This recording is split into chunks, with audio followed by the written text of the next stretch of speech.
Hello everyone. तो चलिए आज का क्लास स्टार्ट करते हैं। और आज का क्लास आपका वर्ड पावर सीरीज़ का पार्ट नंबर 5। ये पूरे सीरीज़ को हम लोग करने वाले हैं रूट वर्ड्स के थ्रू। टाइमोलॉजी कहने का मतलब है कि कौन से वर्ड का ओरिजिन कहाँ से हुआ है, कैसे हुआ है, इसके पीछे का हिस्ट्री क्या है, वो सब बताने वाला हूँ। कई सारे आपको वर्ड्स ऐसे भी मिलेंगे जिसका कोई रूट वर्ड नहीं होता और फिर उसका टाइमोलॉजी नहीं होता, वो डायरेक्टली डिक्शनरी में मेंशन किया गया है, उसका कोई और छोर का पता नहीं चलता। तो उसके लिए मैं आपको ट्रिक बता दूंगा। क्लियर? यहाँ तक जितने भी लेक्चर्स हैं इसके अगर आपको पीडीएफ चाहिए तो आप जा करके इस वाले ऐप को डाउनलोड करोगे, इंग्लिश टास्क एंड टेस्ट करके। यहाँ पर क्या करता हूँ, यहाँ पर मैं सारा पीडीएफ अपलोड कर देता हूँ फ्री ऑफ कॉस्ट। वहाँ से जा करके आप लोग डाउनलोड कर सकते हो और पढ़ सकते हो। अब ज़रा बात करते हैं जो प्रैक्टिस बैच है, मतलब जो कुछ भी मैं अब यहाँ पर लेक्चर देता हूँ, आपको जो कुछ भी सिखाता हूँ उसको याद करने की भी जिम्मेवारी लेता हूं और बहुत अच्छे तरीके से अपनी रिस्पॉन्सिबिलिटी को निभाते हुए मैं वहां पर प्रैक्टिस कराता हूं, सिखाता हूं और जल्दी फास्ट वे में आपको सिखाने की कोशिश करता हूं थ्रू टास्क एंड टेस्ट। ठीक है? तो इसके लिए आप क्या करोगे, इस व्हाट्सअप नंबर पर मुझे मैसेज करोगे।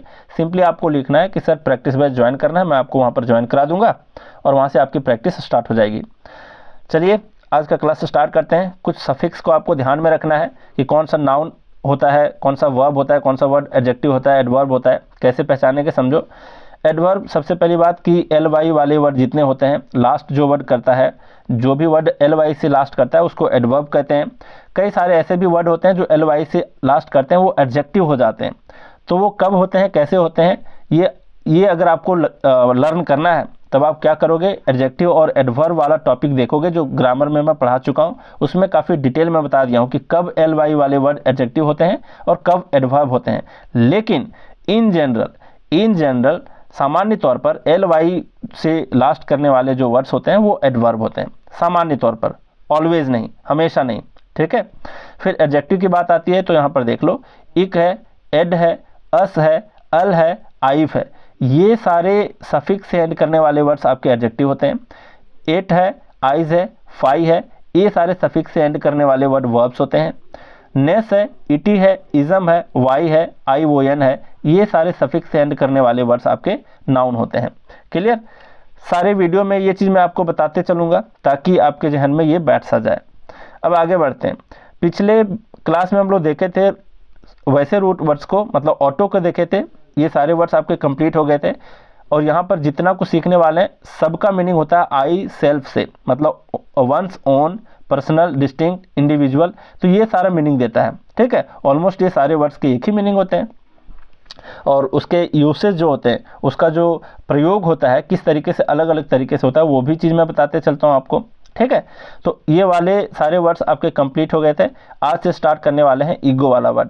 ईगो से ही आपका वर्ड पावर मेड इजी वाला जो बुक है इसी वर्ड से स्टार्ट हुआ है। इसमें कुछ फ़र्क है, मतलब दो ऐसे वर्ड हैं जिसके बीच कोई टीचर ने बता नहीं रखा, क्योंकि मुझे वीडियो लिंक भेजा गया कि सर देखिए ये सारे टीचर इस वर्ड को पढ़ाएं, लेकिन ये दोनों के बीच डिफ्रेंशिएट करके नहीं बताया। जैसे कि ईगोटिस्ट और ईगोइस्ट, ये है तो ऑलमोस्ट मतलब इंटरचेंजेबल है, एक दूसरे से आप इंटरचेंज करके इस्तेमाल कर सकते हो। मतलब ईगोटिस्ट के बदले ईगोइस्ट भी लिखोगे, ईगोइस्ट के बदले ईगोटिस्ट भी लिखोगे तो भी आपका काम चल जाता है। लेकिन मान लिया जाए इसके बीच जो माइन्यूट सा डिफरेंस है वो अगर आपसे पूछ लिया जाए तो वो जानना जरूरी है ना। और अगर आप इंग्लिश के स्टूडेंट हो, इंग्लिश कहने का मतलब पीजीटी टीजीटी की तैयारी करते हो और आप टीचर बनना चाहते हो, तो ये छोटे छोटे चीज़ आपको ध्यान में रखना चाहिए। हो सकता है आपसे पूछ लिया जाए। ठीक है? तो इसके बीच जो भी डिफरेंस है ये मैं आपको बता दूंगा अच्छे तरीके से, हालांकि इंटरचेंजेबल है, मैं आपको पहले भी बता दिया। तो चलिए आज देखेंगे ईगो और ईडियो के संदर्भ में, ये दोनों रूट वर्ड का ऑलमोस्ट सेमी मीनिंग होता है। चलिए चर्चा करते हैं इसके बारे में। यहाँ पर ईगो है, 93 वर्ड्स देख चुके हैं पहले। ईगो का मतलब क्या होता है, ये एक रूट वर्ड है और ये अपने आप में भी एक शब्द है। ठीक है? रूट वर्ड के बारे में अगर बात करें तो इसका मतलब आई होता है और फिर सेल्फ होता है, मतलब मैं होता है और फिर खुद ही होता है। अब समझो यहाँ पर ईगो जो एक रूट वर्ड है, ये तो आप समझ गए कि इसका मीनिंग ये है, इसका सेंस ये है। लेकिन ईगो अपने आप में एक शब्द है जिसका मतलब होता है घमंड। अब इसका मीनिंग घमंड क्यों निकल कर के आया, क्योंकि अगर आप 5 दोस्त आपस में बातें कर रहे हो, ठीक है, और हर एक चीज़ में एक ऐसा बंदा है जो बार बार सिर्फ अपने बारे में बात कर रहा है, सेल्फ के बारे में बात कर रहा है ना। उसकी हर एक बातों से ये स्पष्ट हो रहा है कि वो आई करके बातें कर रहा है, मतलब मैं करके बात कर रहा है है ना, किसी दूसरे की नहीं सुन रहा, खुद के बारे में बताना चाह रहा है, खुद के अचीवमेंट के बारे में बताना चाह रहा है, हर जगह वो घुस ही जाता है, मतलब दूसरे की नहीं सुनना चाहता। होते हैं ना कई लोग ऐसे जो अपने बारे में ज़्यादा बताते हैं, दूसरे के बारे में एकदम सुनना पसंद नहीं करते, मतलब घमंड होता है उसमें काफ़ी ज़्यादा, है ना, अपने सामने किसी को नहीं समझते, तो वो आई करने वाले व्यक्ति को घमंडी तो कहते हैं। तो ईगो इस तरीके से आता है, और ईगो का मतलब घमंड होता है। क्यों घमंड होता है? क्योंकि वैसे व्यक्ति जो हमेशा अपने बारे में चर्चा करे, मैं की बातें करे, सेल्फ के बारे में बातें करे, तब तो उसको ईगो हो जाता है। मतलब वैसे व्यक्ति को ईगोइस्ट पर्सन कहते हैं, है ना, ईगोटिस्ट कहते हैं, मतलब घमंड को कहते हैं। तो ईगो का मतलब आपका घमंड इस तरीके से आता है। क्लियर यहाँ तक? तो ये रूट वर्ड में इसका मीनिंग छुपा हुआ था कि घमंड कैसे आया, इसका मीनिंग घमंड बोल लो, अहंकार बोल लो। अब आगे बढ़ते हैं, इसी ईगो से आपका आता है ईगोइस्ट। तो मैं पिछले क्लास में भी आपको बताया था कि 3 चीज़ पर ध्यान देना, ईस्ट हो या फिर टिस्ट हो, बात एक ही है ना, और फिर लास्ट अगर कोई वर्ड ER से करे या फिर OR से करे, तो ये चारों से अगर कोई वर्ड लास्ट करता है, इसका मतलब वो किसी पर्सन को इंडिकेट कर रहा होता है, किसी व्यक्ति को इंडिकेट कर रहा होता है। तो ईगोइस्ट है यहाँ पर, फिर अगला वर्ड है ईगोटिस्ट, तो इसका मतलब है किसी पर्सन के बारे में बता रहा है। क्लियर? अब जरा समझो ये दोनों में फ़र्क क्या है। ईगोइस्ट का मतलब होता है स्वार्थी, लालची। अब इसमें रूट वर्ड है आपका ईगो, और इस ईगोटिस्ट का मतलब होता है अहंकारी या फिर घमंडी। ठीक है, और इसमें भी रूट वर्ड आपका ईगो है, इन दोनों में ईगो है। दोनों का सेंस थोड़ा सा अलग अलग हो जाता है। जैसे समझो कि ईगो का जो मीनिंग मैंने बताया आपको बताया ना कि आई होता है और फिर सेल्फ होता है, कहाँ पर क्या किस तरीके से इस्तेमाल होता है, इसको समझने की कोशिश करना। जैसे स्वार्थी व्यक्ति जो होता है, लालची व्यक्ति जो होता है, वो दूसरों के बारे में कुछ नहीं फिक्र करता, वो आई हर जगह कि नहीं मेरा क्या स्वार्थ है, मैं यहाँ पर इस भीड़ में कहाँ हूँ, इस लाइन में मैं कहाँ खड़ा हूँ, है ना, मेरा क्या इसमें फ़ायदा होगा। तो ऐसे फ़ायदा देखने वाले आई करने वाले व्यक्ति स्वार्थी कहलाते हैं, पहली बात। दूसरी बात कि जो दूसरों के ना सुने, सिर्फ अपने अचीवमेंट के बारे में बात करते जाए, है ना, खुद के बारे में, सेल्फ एडवांसमेंट के बारे में अगर बात करते जाए, सेल्फ एडवांसमेंट मतलब उसका उसमें क्या फ़ायदा है, तब वो स्वार्थी है, लालची है। लेकिन खुद के अचीवमेंट के बारे में बात करें बहुत ज़्यादा, क्यों क्या क्या अकम्प्लिश किया है अपने लाइफ में, उसके बारे में सुनाए, दूसरों के बारे में ना सुने, तब वैसे लोग घमंडी होते हैं। तो दोनों सेंस यहाँ पर निकलता है, और यहाँ पर 2 वर्ड निकल करके आते हैं, ईगोइस्ट जिसका मतलब स्वार्थी और लालची होता है, और एक वर्ड होता है ईगोटिस्ट जिसका मतलब अहंकारी या फिर घमंडी होता है। दोनों में फ़र्क कैसे याद रखोगे, मैं एक सिंपल सा तरीका बताता हूँ। इन दोनों में फ़र्क कुछ नज़र आ रहा है, इन दोनों वर्ड को अगर आप ऑब्जर्व करोगे तो आपको पता चलेगा कि यहाँ पर टी नहीं है बीच में, और यहाँ पर टी एक शब्द है, मतलब लेटर है बीच में, है ना, टी। तो टी से होता है टॉक। क्या होता है? टॉक। बस इतना ही क्लू रखना है कि जो अपने बारे में ज़्यादा बातें करे, अपने बारे में ज़्यादा शो ऑफ करे, वैसे व्यक्ति अहंकारी होता है, घमंडी होता है। तो ध्यान रखोगे कि ईगोटिस्ट का मतलब, जो टी को ध्यान रखना, सिर्फ बीच में टी है, इसका मतलब वो अपने बारे में ज़्यादा बातें करता है, टॉक करता है ना। तो वैसे व्यक्ति अहंकारी होता है, घमंडी होता है।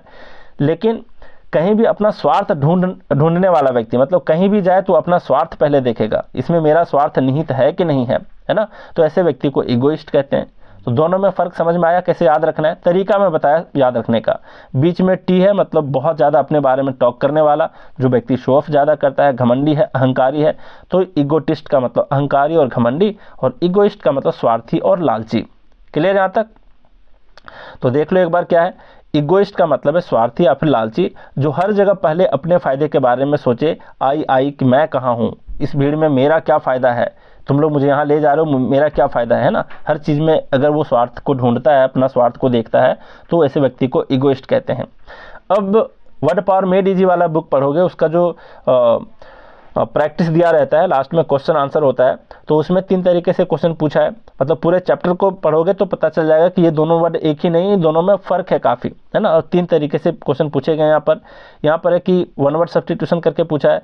बिलीव्स इन सेल्फ एडवांसमेंट, मतलब खुद के बारे में सोचता है ज़्यादा वो, है ना, और कि उसका क्या फ़ायदा है, उसका एडवांसमेंट उसमें होगा कि नहीं, तो ऐसे लोगों को कहते हैं ईगोइस्ट, मतलब लालची व्यक्ति।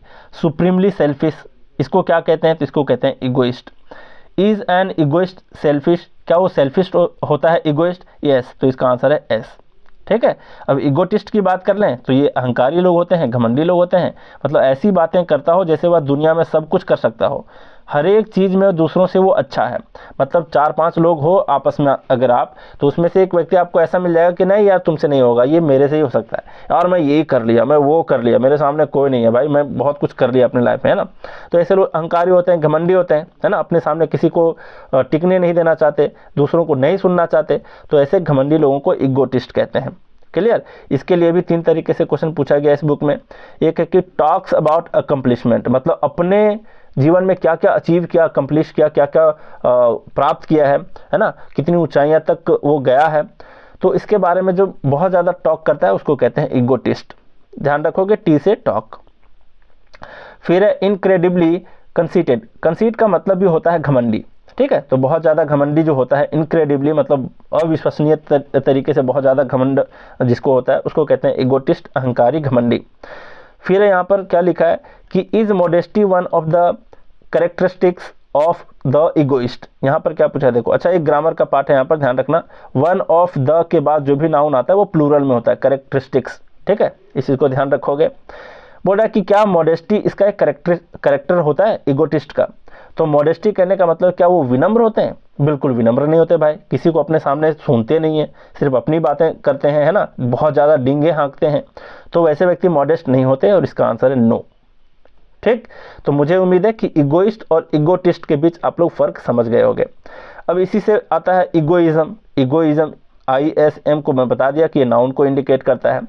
फिर है इगोटिज्म, फिर वही वाली बात है ना, ये इगोटिस्ट से और ये इगोइस्ट से बना है, तो ये स्वार्थ हो गया, और टी से है तो अहंकार से हो गया, घमंड से हो गया। Clear, sorry. तो समझ गए यहाँ पर कि क्या मीनिंग है, इगोइज्म का मतलब स्वार्थ और इगोटिज्म का मतलब अहंकार। किससे आया है? ईगो से आया है, और ये दोनों ही मतलब क्या है, नाउन है। आगे बात करते हैं इगोसेंट्रिक। इसमें भी क्या है, एक वर्ड है ईगो, एक है सेंट्रिक। सेंट्रिक कहने का मतलब क्या हुआ कि सेंटर का मतलब क्या होता है, केंद्र होता है, केंद्र बिंदु होता है, और किसके तरफ केंद्रित है ये? ईगो की तरफ, मतलब आई के तरफ, सेल्फ के तरफ, खुद के तरफ, है ना, खुद के तरफ केंद्रित है। मतलब ऐसे लोग सेल्फ एब्जॉर्ब्ड होते हैं, मतलब खुद में अपने आप में लीन होते हैं एक तरीके से, है ना, अपने बारे में सोचते हैं। सेल्फ सेंटर्ड भी बोल लो, इसको एक ही बात है। सेल्फ कंसर्न्ड बोलो, मतलब अपने बारे में चिंता करते हैं, दूसरे के बारे में बिल्कुल नहीं। मतलब बोलते हैं ना कि अपना काम बनता भाड़ में जाए जनता, वही वाली बात है। वो अपने बारे में सोचते हैं, वो दूसरे के बारे में नहीं सोचते कभी। Self infatuated. सेल्फ इन्फैचुएटेड का मतलब है खुद से अट्रैक्ट होना। कहीं ना कहीं मुझे लगता है यार कि ये वाला वर्ड जो है ना पॉजिटिव वर्ड है, पता नहीं मुझे क्यों लगता है, मुझे इसलिए लगता है पॉजिटिव वर्ड। मतलब मैं यहाँ पर वोकैब और ग्रामर के पीछे नहीं जा रहा, मतलब एक तार्किक बातें मैं करना चाहता हूँ यहाँ पर। सेल्फ इन्फैचुएटेड का मतलब है खुद के तरफ अट्रैक्ट होना। भाई जो बंदा खुद से प्रेम ना कर पाए वो दूसरे से प्रेम कैसे कर सकता है? जैसे कई लोग कहते हैं ना कि नस काट लूँगा, मर जाऊँगा, ये वो, है ना, मेरे से बातें नहीं करा, ऐसे वैसे, ये फालतू की बातें हैं। ऐसे लोग खुद से प्रेम नहीं करते, वो खुद की नसें काटने को तैयार हैं, वो तुमसे क्या प्रेम करेंगे? समझ रहे हो? तो जो आदमी खुद से पहले अट्रैक्ट है, वो अगर किसी दूसरे से अट्रैक्ट है, तो मैं मानूँ कि वो बंदा या फिर बंदी अच्छे हैं। बात समझ रहे हो? मतलब खुद से पहले प्रेम करना सीखो, बाद में दूसरे से प्रेम जताना, प्रेम करना। फिर यहाँ पर सेल्फ इंटरेस्टेड। सेल्फ इंटरेस्टेड मतलब खुद में इंटरेस्टेड रहता है, वो बाकी दुनिया से मतलब नहीं रखता, है ना, खुद में सेंटर्ड होता है वो, उसका है ना। तो ईगो का मतलब देख लो, हर जगह सेल्फ सेल्फ आया है। सेल्फ इन्वॉल्व है, सेल्फिश है ना, सेल्फ लविंग है, सेल्फ ऑब्सेस्ड है, अपने को लेकर के बहुत ज़्यादा ऑब्सेस्ड है वो। सेल्फ ओरिएंटेड है ना। तो ये सारे इसके सिनोनिम आ जाते हैं। फिर यहाँ पर एक वर्ड आया है नार्सिसिस्टिक। देखो नार्सिसिस्ट ये वर्ड कैसे आया, इसके पीछे एक स्टोरी है, ये मैं बताऊंगा जब ये नार्सिसिस्ट वाला वर्ड आएगा उसके ऊपर, ठीक है। एक छोटी सी स्टोरी है, उसको मैं बताऊंगा, इसी बुक में दे रखा है आपका, मतलब वर्ड पावर मेडी जी वाले बुक में। बहुत लोग नहीं समझते इस बुक को, इसलिए चाहते हैं कि कोई टीचर उन्हें पढ़ा जाए, ठीक है। तो यहाँ पर इगोसेंट्रिक का क्या कहने का मतलब है कि खुद में केंद्रित होते हैं वैसे व्यक्ति, दूसरे के बारे में बिल्कुल नहीं सोचते। मतलब concerned with the individual rather than society. ये सोसाइटी के बारे में बिल्कुल मतलब फिक्र नहीं करते, ये इनको अपनी की लगी पड़ी रहती है, मतलब अपने बारे में सोचना हमेशा, है ना। तो इगोसेंट्रिक कैसे बनाया ये आप समझ गए।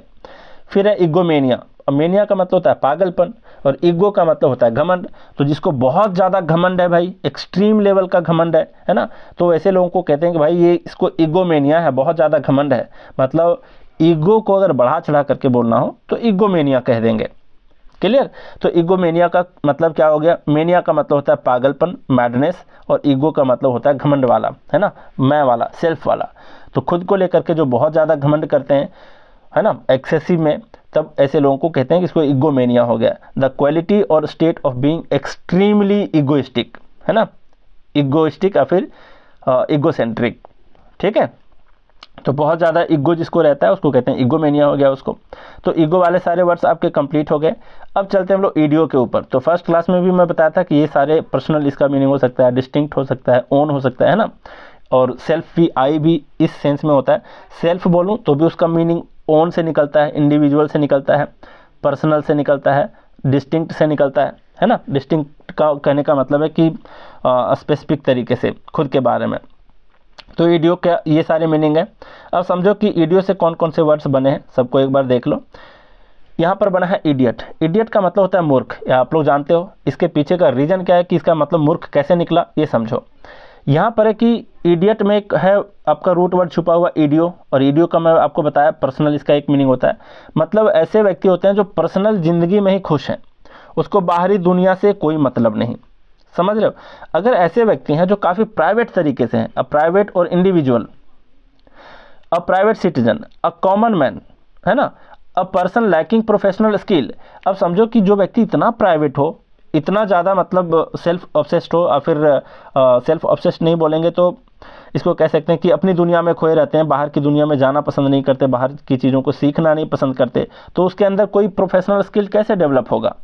अब जब ऐसे व्यक्ति के अंदर प्रोफेशनल स्किल डेवलप नहीं होगा, और बहुत ज़्यादा प्राइवेट पर्सन है, ये किसी से मिलना जुलना तक पसंद नहीं करता, तो ऐसे लोग तो मूर्ख ही बन के रह जाएंगे ना। वो कभी कुछ डेवलप ही नहीं कर पाएंगे अपने अंदर, कोई नए पर्सनालिटी डेवलपमेंट उसके अंदर नहीं होगी। तो ज़रूरी है, बहुत सारे ऐसे किताबी कीड़े भी होते हैं जो बाहर की दुनिया से बिल्कुल मतलब नहीं रखते, दो चार दोस्त भी नहीं बनाते, या फिर कह लो कि किसी से बातें करना पसंद नहीं करते, अपनी दुनिया में मगन रहते हैं। तो ऐसे लोग कभी किसी स्किल में मतलब पारंगत हो ही नहीं सकते, तो ऐसे व्यक्ति मूर्ख ही तो बनेंगे, है ना। तो इडियट का ओरिजिन इस तरीके से हुआ। तो क्लियर यहाँ। तो इडियट में एक वर्ड छुपा हुआ है, रूट वर्ड ईडियो। ईडियो का मतलब हो गया पर्सनल, मतलब पर्सनल बोल लो, प्राइवेट बोल लो, है ना। तो प्राइवेट पर्सन और फिर इंडिविजुअल, जो बिल्कुल इतना ज़्यादा प्राइवेट है, इतना ज़्यादा कॉमन मैन बन करके रह गया है कि उसके अंदर कोई भी प्रोफेशनल स्किल ना डेवलप हो पाए, तो ऐसे लोग मूर्ख ही हो जाते हैं। तो इडियट का मतलब मूर्ख होता है। कैसे इसका ओरिजिन हुआ ये आपको मैं बता दिया। इसके सिनोनिम में फूल, स्टूपिड, इग्नोरेमस, इसको ध्यान देना, इग्नोरेमस, ठीक है, इग्नोरेमस को ध्यान देना, इम्बेसाइल को ध्यान देना, जैकआस को ध्यान देना, ठीक है। ये झकास नहीं है, ये जैकआस है, ठीक। तो ध्यान रखोगे कि ये सारे वर्ड्स के भी मीनिंग क्या होते हैं, मूर्ख होते हैं, इडियट होते हैं। फिर इडियोसी, तो जाहिर सी बात है वाई से लास्ट कर रहा है, तो वाई से लास्ट कर रहा है मतलब नाउन है ये, तो मूर्खता इसका मतलब हो गया, इडियट से ही निकला ये। फिर इडियोटिक है, आई सी से लास्ट कर रहा है, मतलब ये एडजेक्टिव हो गया इडियट का, है ना, मूर्खता वाली बात को हो गया ये, इडियोटिक कहेंगे। फिर आता है आपका इडियम। अब ये शब्द कहाँ से आया है, जो मैं आजकल पढ़ा रहा हूँ टास्क और टेस्ट में जो भी चल रहा है टॉपिक, इडियम, जिसका मतलब मुहावरा होता है, ये आया कैसे, समझने की कोशिश करेंगे। सबसे पहली बात कि इडियम में भी आपका छुपा हुआ है ईडियो, और ईडियो का मतलब पर्सनल हो गया, प्राइवेट हो गया, पर्टिकुलर हो गया, पर्टिकुलर टू वन सेल्फ हो गया, वंस ओन हो गया, फिर पिक्यूलियर हो गया। पिक्यूलियर मतलब काफ़ी विशिष्ट, है ना, स्पेसिफिक तरीके से, यूनिक तरीके से। तो इसका क्या सेंस निकलता है समझने की कोशिश करना, इस वाली लाइन को पढ़ोगे आपको पूरा समझ में आ जाएगा। यहाँ पर क्या बोला है कि an expression in the usage of a language, ठीक है, किसी लैंग्वेज में किसी एक्सप्रेशन का जो यूज़ होता है, एक्सप्रेशन मतलब कोई अगर कोई सेंटेंस बोल दिया, वाक्यांश बोल दिया, है ना, तो that is peculiar to itself, मतलब अपने आप में ये काफ़ी ज़्यादा पर्सनल वर्ड है ना। Either in having a meaning that cannot be derived from the conjoined meanings of its element.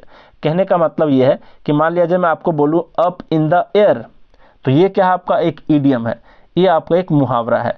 तो इसका क्या अर्थ हुआ, ईडियम बना कैसे, ईडियम इस तरीके से बना कि इसमें जितने सारे एलिमेंट्स हैं, इसमें जितने सारे वर्ड हैं, अप है, इन है, द है, एयर है, और इसका मीनिंग निकल करके आता है अनडिसाइडेड, अनसर्टेन, अनिश्चित। अब समझने वाली बात है कि कोई आपके सामने बोल करके चला जाए एक सेंटेंस जिसमें वो इस्तेमाल कर दिया है अप इन द एयर, आप समझ ही नहीं पाओगे, आप एयर का मीनिंग ढूंढते रह जाओगे, अप का मीनिंग ढूंढते रह जाओगे, इन का मीनिंग ढूंढते रह जाओगे, और इसका मीनिंग निकल करके आएगा अनडिसाइडेड, अनसर्टेन। कहने का मतलब ये है कि इडियम वैसे यूसेज है किसी भी लैंग्वेज में, मुहावरा एक ऐसा यूसेज है जिसका मीनिंग जो है इसके एलिमेंट जो वर्ड्स होते हैं, है ना, इसके जितने सारे वर्ड्स होते हैं इस मुहावरे में, इसके ऊपर डिपेंडेंट वो नहीं करता, अपने आप में, खुद में, इडियो में, पर्सनल में, प्राइवेट में, ये अपना एक यूनिक मीनिंग रखता है। इसके जो एलिमेंट वर्ड्स हैं इसके ऊपर इसका मीनिंग डिपेंड ही नहीं करता। समझ रहे हो बात को कि कैसे इसका ओरिजिन हुआ?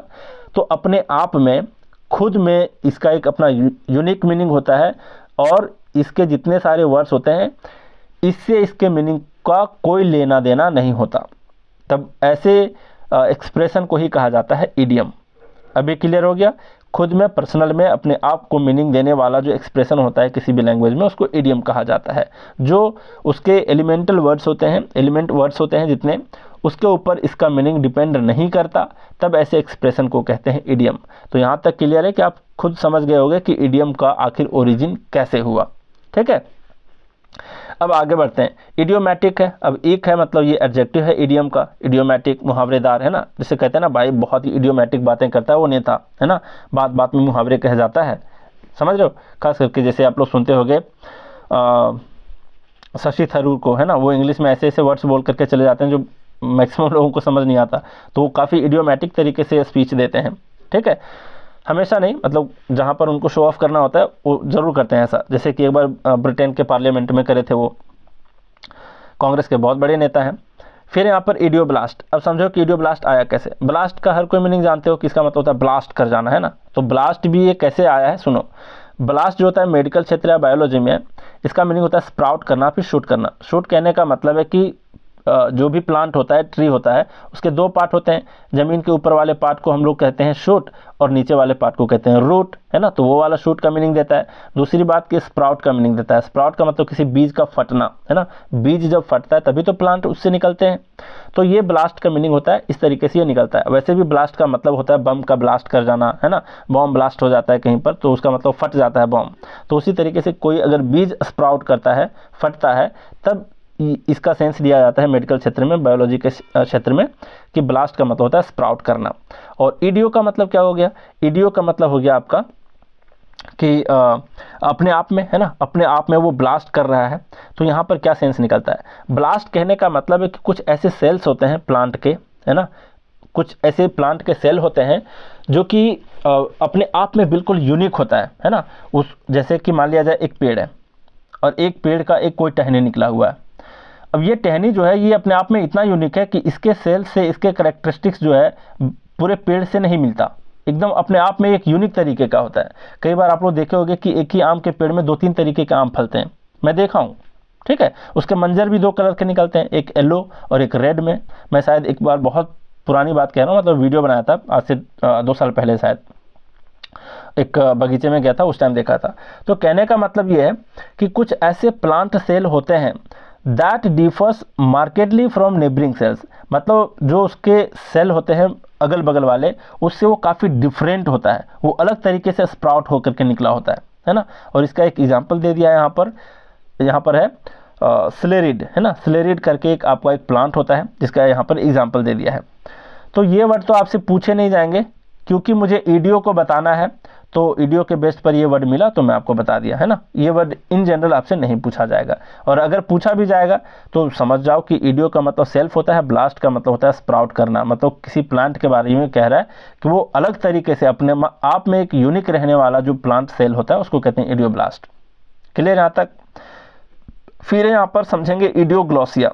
अब ईडियोग्लोसिया का क्या मतलब होता है? देखो, ये 2 वर्ड से बना है। एक तो ईडियो जिसका मतलब होता है ओन, और ग्लोसिया, ग्लोसिया का मतलब होता है टंग या फिर लैंग्वेज। ठीक है, ग्लोसिया का मतलब होता है टंग या फिर लैंग्वेज। टंग कहने का मतलब है लैंग्वेज से ही रिलेटेड है। अब यहाँ पर समझने की कोशिश करना कि अपने आप में एक यूनिक लैंग्वेज होना ईडियोग्लोसिया कहलाता है। यही तो पता चलता है, मतलब अगर रूट वर्ड आप समझ गए कि ईडियो का मतलब अपने आप में, ग्लोसिया का मतलब लैंग्वेज, मतलब अपने आप में एक यूनिक लैंग्वेज है। इतना दूर तक तो समझ पा रहे हो, लेकिन आपके एग्जाम में इस तरीके से पूछा जाएगा, 2 तरीके से, इसके 2 मीनिंग के सेंस में आपसे पूछ सकता है 1 वर्ड में। यहाँ पर दिया है कि a private language as invented by a child और बिटवीन 2 चिल्ड्रन स्पेशली ट्विंस, मतलब 2 बच्चे जो ट्विंस होते हैं, जुड़वा होते हैं, वो छोटे छोटे होते हैं, वो क्या करते हैं, तो बहुत सारे छोटे ऐसे बच्चे होते हैं जो कि मतलब माता पिता तो नहीं समझ पाते कि मेरा बच्चा कहना क्या चाह रहा है, लेकिन अगर ट्विन्स है, जुड़वा है, तो एक दूसरे को समझाने के लिए वो क्या करते हैं, आपस में एक प्राइवेट लैंग्वेज का डेवलप कर लेते हैं, मतलब साइन वाला लैंग्वेज हो या फिर कुछ ऐसा स्पेशल लैंग्वेज हो जो कि एक दूसरे को ही वो बातें समझ में आ रही है, मतलब वही ट्विन्स समझ सकते हैं एक दूसरे को, उनके माता पिता नहीं समझेंगे, कोई उसको देखने आया तो वो नहीं समझेगा, है ना। तो इस तरीके का एक प्राइवेट लैंग्वेज जो होता है बच्चों के द्वारा डेवलप कर लिया जाता है, जो किसी दूसरे के थ्रू नहीं समझा जाता, वो दोनों बच्चे आपस में समझ सकते हैं। तो ऐसे प्राइवेट लैंग्वेज को कहा जाता है इडियोग्लॉसिया। यहाँ तक क्लियर है। इडियो अपने आप में एक लैंग्वेज होना जो कि काफ़ी यूनिक होता है, जो दूसरे नहीं समझ पाते हैं, कुछ चिल्ड्रन होते हैं वही आपस में क्या करते हैं, डेवलप कर लेते हैं ऐसे लैंग्वेज को, ठीक है, इन्वेंट कर लेते हैं। यहाँ तक क्लियर। फिर दूसरे तरीके से बोल सकता है कि अ पैथोलॉजिकल कंडीशन, पैथोलॉजिकल मतलब बीमारी का कंडीशन, ठीक है। पैथो का मतलब होता है, पैथोस वर्ड से आया है जिसका मतलब होता है डिजीज। तो ऐसा ये डिजीज वाला कंडीशन होता है in which a person's speech is so severely distorted that it is unintelligible. अब यहाँ पर कहने का मतलब है कि कुछ ऐसे व्यक्ति होते हैं जो काफ़ी ज़्यादा तोड़ करके बातें करते हैं, इतना ज़्यादा तुतलाते हैं बीमारी के वजह से कि इतना डिस्टॉर्टेड होता है, इतना टूटा होता है उनका लैंग्वेज, ब्रोकन हो चुका होता है कि अनइंटेलिजिबल होता है, मतलब बाकी लोग नहीं समझ सकते, वो क्या बोल रहा है वो खुद ही समझता है ना। काफ़ी ज़्यादा तुतला करके बोलना, है ना, एज अ डिजीज़ की मैं बात कर रहा हूँ। तो वैसे भी व्यक्ति का एक अपने आप में एक यूनिक लैंग्वेज होता है, तो इडियोग्लॉसिया वहाँ भी इस्तेमाल हो जाएगा।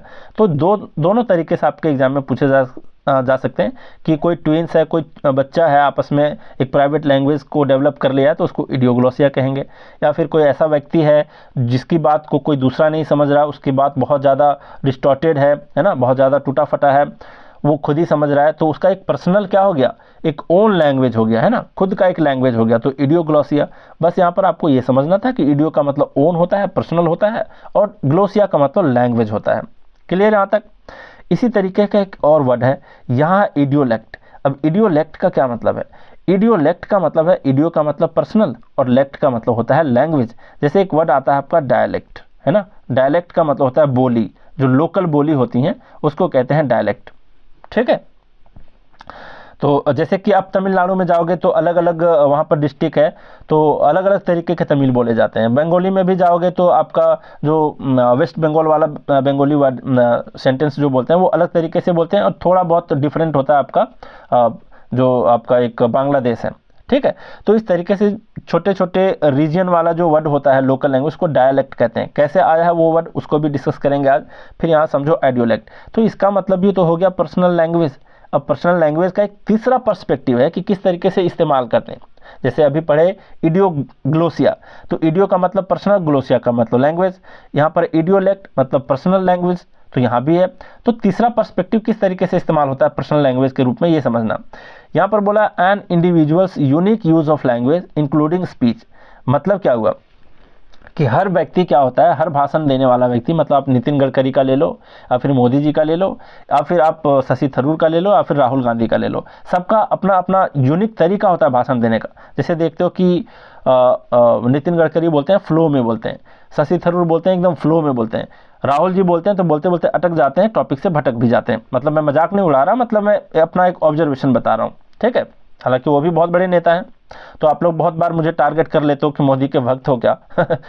ठीक है, तो इस तरीके से मत देखना। एक पढ़ाने का जो मेरा तरीका मैं पढ़ा रहा हूँ उस पर फोकस करो, मेरी निगेटिविटी को लेते चलोगे तो सीखोगे कैसे, ठीक है। पॉजिटिव पक्ष को देखो बस। तो यहाँ पर कहने का मतलब है कि कुछ ऐसे लोग होते हैं जिसका जो लैंग्वेज होता है, वो जो भी लैंग्वेज वो इस्तेमाल करते हैं वो काफ़ी यूनिक तरीके से पेश करते हैं, ठीक है। वो भाषण देते हैं, काफ़ी यूनिक तरीका होता है। इसका मैं आपको एग्जांपल भी बताता हूँ। देखो यहाँ पर मैं लिख लिया हूँ एग्जांपल में। जैसे एक वर्ड है यहाँ पर पार्टी, है ना, तो मैं और आप अगर बात करते हैं कि वो बीजेपी पार्टी से है, या फिर वो कांग्रेस पार्टी से है ना, डेमोक्रेटिक पार्टी से है, तो पार्टी कहते हैं हम लोग जो जनसाधारण है, या फिर हम लोग जो आम आदमी है, कॉमन मैन, है ना, समझ रहे हो, मतलब कॉमन मैंगो नहीं मैंगो मैन आम आदमी, है ना। तो हम लोग आम आदमी क्या कैसे प्रोनाउंस करते हैं इस वर्ड को, पार्टी कहते हैं। लेकिन वही मोदी जी कहते हैं तो ध्यान से समझना, वो कहते हैं पार्टी, मतलब आर को भी कहते हैं। हम लोग तो आर को साइलेंट कर देते हैं, लेकिन मोदी जी कहेंगे कि हमारा जो पार्टी है, भारतीय जनता पार्टी है ना, तो वो पूरे र को भी वहाँ पर इस्तेमाल करते हैं। तो पार्टी के बोलने के दो अलग अलग तरीके हो गए, हम बोलते हैं पार्टी, वो बोलते हैं पार्टी। लेकिन वही ट्रंप, अगर डोनाल्ड ट्रंप बोलेंगे तो ध्यान से समझना, वो बोलेंगे आओ पॉटी, है ना। तो ये पार्टी और पार्टी और पॉटी ये अलग ही तरीके से बोल देते हैं। तो अपना अपना जो बोलने का एक यूनिक तरीका होता है ना किसी लैंग्वेज को, तो वो पर्सनल तरीके को, किसी भी लैंग्वेज के इस्तेमाल करने वाला जो पर्सनल तरीका है हर इंडिविजुअल का, उसको कहते हैं आइडियोलेक्ट, कि भाई ये इनका आइडियोलेक्ट अलग ही है ना। तो इस तरीके से इस्तेमाल करते हैं। तो आइडियोलेक्ट का मतलब भी समझ गए कि पर्सनल लैंग्वेज होता है जिसमें क्या होता है कि यूनिक तरीके से किसी लैंग्वेज को इस्तेमाल किया जाता है अपने स्पीच में, तब उसको कहते हैं इडियोलेक्ट, ठीक है। और फिर आइडियोलेक्ट, यहाँ तक क्लियर है। तो यहाँ पर समझे आइडियोग्लोसिया और आइडियोलेक्ट, तीनों में क्या फ़र्क है। दोनों में इसको दो तरीके से पूछ सकता है आपके एग्जाम में, इसको तीसरे तरीके से पूछ सकता है। और सबका रूट वर्ड का मीनिंग ओन लैंग्वेज ही होता है, पर्सनल लैंग्वेज ही होता है, प्राइवेट लैंग्वेज ही होता है। लेकिन इसके तीन अलग अलग पर्सपेक्टिव को देखें, तीनों का मीनिंग आप लोग ध्यान में रखोगे। क्लियर। फिर आगे बढ़ते हैं। अब यहाँ पर कंफ्यूजन हो जाता है डायलेक्ट और इडियोलेक्ट में क्या फ़र्क है, तो समझने की कोशिश करना है। यहाँ पर डाया और यहाँ पर लेक्ट। लेक्ट का मतलब अभी भी देखें लैंग्वेज, और डाया का मतलब होता है अक्रॉस। अक्रॉस मतलब एक से दूसरे व्यक्ति तक, है ना, अक्रॉस आर पार, है ना, अक्रॉस का मतलब आर पार। अब यहाँ पर है कि डायलेक्ट का मतलब होता है बोली, है ना, और यहाँ पर इडियोलेक्ट का मतलब होता है बोलने का स्टाइल, बोलने का शैली, बोलने का एक अपना यूनिक तरीका, ये होता है इसका मतलब। और डायलेक्ट का मतलब होता है लोकल भाषा और फिर आपकी बोली, है ना। यहाँ पर क्या दे रखा है, अ वर्जन, डायलेक्ट क्या है इसके बारे में बता रहा है कि dialect is a version of a language spoken by a group of people, है ना। कुछ लोग क्या होता है कि किसी एक रीजन में मतलब आपका एक स्टेट है, मान लो कि आप क्या कहते हो, यूपी से हो, ठीक है। तो यूपी में आपका मान लो एक लखनऊ है और आपका एक कानपुर है और एक है वाराणसी। तीनों जगह अगर आप जाओगे ना तो अलग अलग बोलने के तरीके हैं। कानपुर वाले पान रखेंगे अपने मुंह में, है ना, और कैसे बात करेंगे, ओ भैया का हाल चाल है, ऐसे करके बात करते हैं, पूरा मुंह में पान रख करके। लखनऊ जाओगे थोड़े से स्टैंडर्ड बढ़ जाता है, वहाँ पर अलग तरीके से हिंदी बोलते हैं। वहीं वाराणसी जाओगे तो उनका टोन थोड़ा सा चेंज हो जाएगा, है ना। तो कहने का मतलब क्या है कि जो लोकल बोली होती है वो हर रीजन का अलग अलग हो जाता है, तो उसको कहते हैं लोकल बोली, वो है डायलेक्ट। अब लोकल कैसे हो गया, इडियोलेक्ट का मतलब हो गया पर्सनल और लैंग्वेज, अपना पर्सनल स्टाइल लैंग्वेज का इस्तेमाल करने का। यहाँ तक क्लियर है कि इडियोलेक्ट का मतलब समझ गए, ये पर्सनल से रिलेटेड है लेकिन ये किसी क्षेत्र विशेष से है। डायलेक्ट जो है वो किसी क्षेत्र विशेष से है ना। अब क्षेत्र में क्या होता है, इसका आया कैसे, इसका ओरिजिन, तो डाया का मतलब होता है अक्रॉस, मतलब किसी एक व्यक्ति के बीच नहीं रहा, ये आर पार चला गया, है ना। और लैंग्वेज मतलब किसी एक समुदाय विशेष में बोले जाने वाले जो लोकल लैंग्वेज होता है उसको डायलेक्ट कहते हैं। कैसे आया आप समझ गए, ये पर्सनल नहीं रहा, डाया में अक्रॉस हो गया, है ना, और इडियो में पर्सनल हो गया आपका, समझ रहे हो। तो डायलेक्ट का ये मतलब है लोकल बोली, और इडियोलेक्ट का मतलब, आइडियोलेक्ट का मतलब बोलने का किसी पर्सनल इंडिविजुअल पर्सन का एक बोलने का तरीका, एक अपना अलग ही अनोखा अंदाज को इडियोलेक्ट कहते हैं, है ना। लैंग्वेज को इस्तेमाल करने का एक अपना अनोखा तरीका जो होता है उसको इडियोलेक्ट कहते हैं। क्लियर यहाँ। फिर है इडियोमॉर्फिक। इडियो का मतलब हो गया आपका क्या, ओन, पर्सनल, है ना, डिस्टिंक्ट, अपना यूनिक तरीका। मॉर्फो, ये वर्ड आया है, मॉर्फिक जो वर्ड आया है मॉर्फोस से आया है। मॉर्फोस का मतलब होता है फॉर्म, है ना, फॉर्म, रूप जिसको कहते हो। हिंदी में अगर कहें तो अपना एक अलग रूप जो होता है उसको कहते हैं इडियोमॉर्फिक। अब इसका मीनिंग समझेंगे, यहाँ पर देखो, यहाँ पर having its own characteristic form, मतलब अपना यूनिक अंदाज होना, अपना अलग ही अपना एक फॉर्म होना, अपना एक रूप होना, ये कहलाता है इडियोमॉर्फिक। ये इस्तेमाल किया जाता है खास करके स्टोन के बारे में, चट्टान के बारे में, रॉक के बारे में। जैसे आप लोग जियोलॉजी पढ़ते हो तो उसमें अलग अलग तरीके के चट्टान के बारे में पढ़ते हो, जैसे इग्नियस रॉक हो गया, और फिर मेटामॉर्फिक, तो वहाँ पर भी मॉर्फिक वर्ड आता है, मेटामॉर्फिक, है ना, सेडिमेंट्री, तो ये सारे रॉक्स होते हैं। तो वहाँ पर ये वर्ड का इस्तेमाल किया जाता है कि मान लो कि यहाँ पर 3-4 चट्टान है और इस चट्टान में बहुत अलग अलग वैरायटी के कॉन्स्टिट्यूएंट होते हैं, मतलब इसके अलग अलग तरीके के कंपाउंड्स वहाँ पर मिल करके एक चट्टान बना होता है। लेकिन एक बगल वाला जो चट्टान है वो बिल्कुल यूनिक है। जैसे आप लोग देखे होंगे कि जो राम मंदिर बना है अभी अयोध्या में, उसकी जो मूर्ति है भगवान श्री राम के, रामलला की जो मूर्ति है वो कौन से चट्टान से बना है, आप लोग मुझे कमेंट करके बताओगे, ठीक है, मैं उतना नहीं बताऊँगा। ठीक है।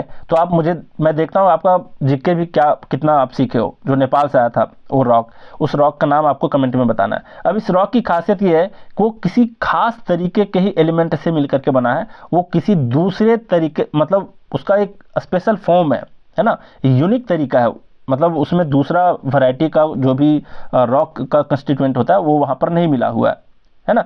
तो ऐसे को कहेंगे कि ये बिल्कुल ये इडियोमॉर्फिक रॉक है। इडियोमॉर्फिक कहने का मतलब अपने आप में यूनिक है, ये किसी दूसरे के जैसा ये रॉक नहीं है ना। तो रॉक के संदर्भ में खास करके यूज किया जाता है। तो वही बोल रहा है कि having its own characteristic form, ये अपना अलग ही अपना रूप होता है इसका, ठीक है। हैविंग द प्रॉपर फॉर्म और shape used of minerals whose crystalline growth has not been interfered with. कहने का मतलब ये है, यही वाली बात, ये जो एग्जांपल अभी मैं बताया कि दूसरे कंस्टिट्यूएंट से ये इंटरफेयर किया हुआ नहीं है, एक अपने आप में यूनिक क्रिस्टलाइन से बना हुआ है ये, है ना, यूनिक मिनरल है, कोई दूसरा मिनरल उसमें नहीं है। तो इस तरीके से ये वर्ड बन करके आया है इडियोमॉर्फिक। अब मान लो कि आपके एग्जाम में पूछा कैसे जाएगा, तो सिंपली इतना लिखा रहेगा, having its own characteristic form क्या कहलाता है। तो समझोगे कि यहाँ पर ओन दे रखा है भाई, तो इडियो यहाँ पर छुपा हुआ है। यहाँ पर फॉर्म दे रखा है तो यहाँ पर मॉर्फिक छुपा हुआ है, जो मॉर्फोस से बना है, जिसका मीनिंग होता है फॉर्म। तो इस तरीके से आपको कैच कर लेना है। अच्छा, कुछ आप लोग के दिमाग में एक डाउट आता होगा कि सर इतना कुछ अलग अलग, हर वर्ड का अलग अलग हम लोग पढ़ते जा रहे हैं। तो ध्यान देना, हर वर्ड का अलग अलग नहीं पढ़ रहे हो। ईडियो का मतलब सिर्फ एक बार पढ़ लिए कि इसका मतलब होता है ओन, इसका मतलब होता है पर्सनल, इसका मतलब होता है डिस्टिंक्ट। तो ईडियो से संदर्भ में मान लिया जाए मैं आज जितना भी वर्ड पढ़ाया हूँ, इससे डिफरेंट कोई वर्ड पूछ दे जिसमें ईडियो होगा, तो आप कैच नहीं कर पाओगे, उसका मीनिंग आप गेस कर लोगे, आसानी से गेस कर लोगे, ठीक है। तो यहाँ पर कहने का ये मतलब है कि अगर मान लिया जाए 100 वर्ड्स के लिस्ट आपको दे दिए जाए, 100 वर्ड्स के लिस्ट दे दिए जाए और कहे जाए कि आपको याद करने हैं, तो आप पागल सा हो जाओगे। लेकिन इसी 100 वर्ड को पता चला बाद में कि ये किसी 10 रूट वर्ड से ही मिल करके बना है, तो सिंपली आप 10 रूट वर्ड को सीखे और ये 100 के 100 आपके याद हो गए। तो ये फ़ायदा होता है रूट वर्ड सीखने का, ज़्यादा मेहनत नहीं करना होता, बस 10 रूट वर्ड को सीखो, 100 आपको याद हो जाएंगे, ठीक है। 1000 आपको सीखने हो तो 100 रूट वर्ड सीखो, आपको 1000 याद हो जाएंगे। तो ये फ़ायदा होता है इसका सीखने का। तो ये क्लियर है कि इडियोमॉर्फिक बना कैसे। अब यहाँ पर जाते हैं इडियोपैथिक। इडियो का मतलब क्या हो गया, ओन, एक पर्सनल, बिल्कुल अपने आप में यूनिक। और पैथिक, ये वर्ड बना है पैथोस से। पैथोस का मतलब होता है डिजीज, यानी बीमारी। इसका मीनिंग क्या हुआ कि a disease of its own, अपने आप में एक बीमारी है लेकिन इसका कोई कॉज पता नहीं है ना। डिजीज और medical condition has no known cause, मतलब इसका कारण हमें पता नहीं है। ऐसी बीमारी, जैसे कई बार डॉक्टर के पास आप जाते हो ना, किसी मान लीजिए किसी बीमार बच्चे को लेकर के जाते हो डॉक्टर के पास, और डॉक्टर को पता ही नहीं चल रहा है कि इसका बीमारी का कॉज क्या है, इसका रीजन क्या है, इसका कारण क्या है ना, पता ही नहीं चलता। तो वो क्या करेगा डॉक्टर, या फिर क्या करेगी डॉक्टर, वो आपको करेंगे जैसे कि वो कहेंगे कि शी माइट डिस्क्राइब, मतलब डॉक्टर डिस्क्राइब करते हैं योर इलनेस एज इडियोपैथिक, कि भाई आपका कारण पता ही नहीं चला, तो आपके बीमारी का नाम क्या दे देगा वो, कि ये इडियोपैथिक है, मतलब ये खुद में एक ऐसा डिजीज है जिसका कोई कॉज पता नहीं चलता। तो आपके एग्जाम में इस तरीके से पूछ लेगा, है ना, कि ऑफ अननोन कॉजेस, तो आप समझ जाओगे कि इडियोपैथ है, मतलब ऐसा सिकनेस, ऐसा बीमारी, ऐसा डिजीज जो ऑफ अननोन कॉजेज है, मतलब वो इडियोपैथिक है। समझ जाओगे कि इडियो का मतलब अपने आप में, और पैथिक का मतलब डिजीज, मतलब जिसका कोई कारण नहीं पता चला हो, है ना, अपने आप में ही वो बीमारी, मतलब किसी भी बीमारी का कोई ना कोई कारण तो होता है ना, लेकिन पता चले कि कोई कारण ही ना पता चले, मतलब वो बीमारी खुद का खुद ही एक कारण है ना। तो आपके एग्जाम में इस तरीके से पूछा जाएगा कि a disease of its own, तो समझ जाओगे ओन का मतलब इडियो और डिजीज का मतलब पैथिक। बात क्लियर है। डिजीज यहाँ पर पैथिक, और यहाँ पर अगर ये पूरा सेंटेंस दे दिया जाए जिसका कोई कारण नहीं है, मतलब अपने आप में एक यूनिक है, तो इडियोपैथिक कहलाएगा। क्लियर यहाँ तक। फिर है इडियोसिंक्रेसी। देख लो, ये वर्ड आपके एग्जाम में पूछा गया है ना, और इसके एग्जाम में जो पूछा गया है उसका एक आपका शायद ये लुनेसी वाला वर्ड था, है ना। लुनेसी का मतलब पागलपन होता है। अब यहाँ पर समझने की कोशिश करना। इडियो का मतलब होता है इंडिविजुअल या फिर ओन, किसी पर्सन का, अपने आप का एक यूनिक चीज़। सिंक्रेसी का मतलब होता है मिक्स ऑफ टेम्परामेंट, है ना। टेम्परामेंट का मतलब स्वभाव, जैसे किसी का चिड़चिड़ापन का स्वभाव है, किसी का पागलपन का स्वभाव है, किसी का मूर्खता का स्वभाव है, किसी का गुस्से वाला स्वभाव है ना। तो ये मिक्स ऑफ डिफरेंट टाइप के जो टेम्परामेंट होते हैं उसका मिक्स जो होता है किसी इंडिविजुअल के अंदर, उसको कहते हैं इडियोसिंक्रेसी। अब किस तरीके से ये शो करता है, तो इसका मीनिंग समझ लो। इडियोसिंक्रेसी का मतलब इंडिविजुअल हाइपर सेंसिटिवनेस, मतलब बहुत ज़्यादा सेंसिटिवनेस है, मतलब सन की टाइप का आदमी है इंडिविजुअल तौर पे, तो उसको कहते हैं इडियोसिंक्रेसी, है ना। इंडिविजुअल यहाँ पर छुपा हुआ है, इडियो, और सिंक्रेसी का मतलब टेम्परामेंट और फिर सेंसिटिवनेस, है ना। तो बहुत ज़्यादा उसका जो सनकपन है उसको कहते हैं इडियोसिंक्रेसी। फिर यहाँ पर दिया अ पिक्यूलियर टेम्परामेंट, मतलब काफ़ी व्यक्तिगत तौर पे उसका जो टेम्परामेंट होता है यूनिक होता है ना, तो इडियोसिंक्रेसी। हिंदी में ये सारे मीनिंग है, व्यक्तिगत विशिष्टता, व्यक्तिगत स्वभाव, या फिर पागलपन, या फिर सनक। तो ये किसी भी सेंस में लोगे, मैं सबका यहाँ पर सिनोनिम दे रखा हूँ। देखो यहाँ पर विशिष्टता के रूप में किसी व्यक्तिगत विशिष्टता के बारे में बात करें या फिर विलक्षणता के बारे में बात करें तो इसका सिनोनिम होगा प्रोडिजी, मतलब अपने आप में वो यूनिक व्यक्ति है, काफ़ी तेज तर्रार है, ये भी तो एक टेम्परामेंट है। फिर है क्वेंटनेस, ये भी तेज तर्रार को शो करता है। फिर यहाँ पर एक्स्ट्रा ऑर्डिनरी, है ना, एक्स्ट्रा ऑर्डिनरीनेस, तो ये भी आपका इडियोसिंक्रेसी का एक सिनोनिम है। क्लियर। फिर स्वभाव के सेंस में लेंगे तो नेचर भी बोल सकते हैं कि इडियोसिंक्रेसी का एक आपका मीनिंग होता है नेचर, है ना, किसी पर्सन का इंडिविजुअल जो नेचर होता है, टेम्परामेंट होता है, उसको भी तो कहते हैं इडियोसिंक्रेसी या फिर नेचर। डिस्पोजिशन भी कह सकते हैं, डिस्पोजिशन का भी मतलब होता है नेचर, और कहीं ना कहीं ये वर्ड मुझे देखने को मिला है डिस्पोजिशन, जिसका मतलब होता है नेचर। शायद मैं एसपी बख्शी वाले बुक में ही देखा था। इडियोसिंक्रेसी भी आपका दे रखा है शायद एसपी बख्शी के एडिशनल वर्ड वाला जो सीरीज है उसमें। फिर है फ्लेयर, फिर है टेम्पर, फिर है कैरेक्टर, फिर है स्पिरिट, तो ये सारे सिनोनिम हो गए स्वभाव के सेंस में। ठीक है। फिर है पागलपन, तो पागलपन अगर इडियोसिंक्रेसी का मीनिंग लेते हैं तो इसका हो गया मैडनेस, इंसैनिटी, लुनेसी, साइकोसिस। फिर है पेरोनिया, है ना। फिर है आपका मेनिया, ये सारे पागलपन के सेंस में है इडियोसिंक्रेसी का सिनोनिम। फिर है सनक, है ना, सनक है यहाँ पर, तो सनक का मतलब क्या हो गया, बिल्कुल ही सन की टाइप का आदमी, है ना, अलग ही मिजाज रखता हो, टेम्परामेंट रखता हो। तो इसके सेंस में आपका क्रेज है, ऑब्सेशन है। ब्लैक डॉग है, ध्यान देना, black dog idiomatic uses of words है, मतलब इसका इडियोमेटिक इस्तेमाल किया गया यहाँ पर। तो ब्लैक डॉग का मतलब भी होता है सनक, तो ध्यान देना, ये काफ़ी इंपॉर्टेंट वर्ड मान रहा हूँ, क्योंकि अगर आपसे पूछ लेगा तो आप ब्लैक वर्ड का अलग अलग मीनिंग निकाल लोगे, है ना। और एक इडियम के तौर पे इस्तेमाल होता है क्रेज के सेंस में, पागलपन के सेंस में, क्रेजीनेस के सेंस में। फैड है, फैडिज्म है, तो ये सारे वर्ड्स इसके सनक के तौर पे क्या हो गए, सिनोनिम हो गए। ध्यान रखोगे इडियोसिंक्रेसी का मीनिंग, बिल्कुल ध्यान रखना होगा आपको। अब इसका देख लो, इडियो का मतलब इंडिविजुअल और सिंक्रेसी का मतलब टेम्परामेंट का मिक्स, है ना। तो अलग तरीके का अपने आप में एक यूनिक इंडिविजुअल जो सनक होता है किसी के अंदर, उसको कहते हैं इडियोसिंक्रेसी। ठीक है। अब हम लोग क्या करते हैं, एक बार मैं बस पढ़ करके सुना देता हूँ कि आज कौन कौन से वर्ड हम लोग सीखे। तो यहाँ पर सीखे हैं egoism, egotism, egotist, egoist, egocentric, इगोमेनिया। इगोफनी का मतलब आप लोग क्या कर सकते हो, गेस कर सकते हो, कमेंट में मुझे बता सकते हो। फिर है idiocy, idiom, idiomatic, idiot, idiotic, idioblast, idioglossia, idiolect, है ना, और एक डायलेक्ट भी बताया, इडियोमॉर्फिक, इडियोपैथिक, इडियोप्लाज्म ये नहीं पूछा जाएगा, है ना, ये माइक्रोप्लाज्म जैसे हम लोग पढ़ते हैं बायोलॉजी में, तो उससे उसके सेंस में, तो मेडिकल वाले क्षेत्र से बहुत कम ही आपके क्वेश्चन पूछे जाएंगे। फिर है इडियोसिंक्रेसी, तो इसका मीनिंग अगर चाहो तो इसका भी गेस कर सकते हो, मुझे कमेंट में बता सकते हो। तो ये सारे वर्ड्स आज सीखे, इसके पूरी कहानी आप लोग सीखे तो समझ जाओगे वन वर्ड सब्स्टिट्यूशन किस तरीके से आपका कवर होने वाला है। जितना कुछ बताना था इन डेप्थ मैं पूरी कोशिश किया हूँ कि अपने नोट्स के थ्रू और word power made easy book के थ्रू मैं आपका ये पूरा सीरीज़ कंप्लीट कराऊंगा। लेकिन जब तक मुझे मोटिवेशन नहीं आएगा मैं नहीं पढ़ाने वाला भाई, क्योंकि 5वीं वीडियो है और मैं देख रहा हूँ कि लोग देखते भी हैं तो लाइक नहीं करते वीडियो। भाई कभी कभी लाइक कर दिया करो ताकि मुझे भी पता चले कि कितने लोग पसंद कर रहे हैं। अगर मुझे पता चला कोई पसंद ही नहीं कर रहा है तो मैं फिर क्यों पढ़ाऊँगा। और अगर ये पूरे चैप्टर को देखे हो 40-50 मिनट का ये आज का जो सेशन देखे हो, इतना दूर तक देखो, इसका मतलब आप समझ रहे हो, पढ़ रहे हो, आपको मन लग रहा है पढ़ने में, इसका इंपॉर्टेंस आपको समझ में आ रहा है, तभी आप पढ़ रहे हो। और जाहिर सी बात है कि इतना दूर तक पढ़े हो तो आपको पसंद आया ही होगा, तो क्यों भूल जाते हो लाइक करना, लाइक भी कर दिया करो। ठीक है, तो चलिए आज की क्लास में बहुत कुछ सीखे, तो आज का क्लास यहीं रैप अप करते हैं। Thank you very much.